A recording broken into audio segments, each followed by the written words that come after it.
নমস্কার। কবিতা মনে পড়া, কবি রবীন্দ্রনাথ ঠাকুর।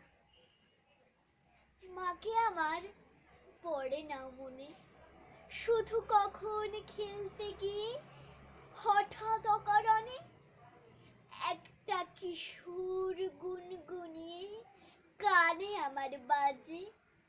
মায়ের কথা মিলায় যেন আমার খেলার মাঝে। মা বুঝি গান গাইতো আমার দোলনা ঠেলে ঠেলে। মা গিয়েছে যেতে যেতে গানটি গেছে ফেলে।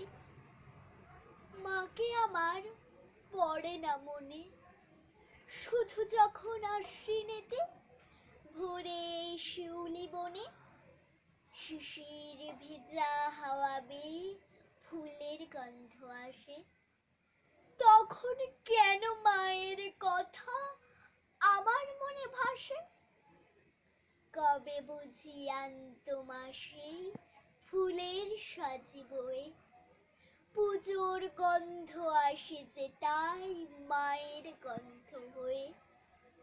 মাকে আমার পড়ে না মনে, শুধু যখন বসে গিয়ে শোবার ঘরের কোণে জানলা থেকে তাকাই দূরে নীল আকাশের দিকে। মনে হয় মা আমার পানে চাইছে অনিমিষে। কোলের পরে ধরে কবে দেখতো আমায় চেয়ে, সেই চাউনি রেখে গেছে সারা আকাশ ছেয়ে।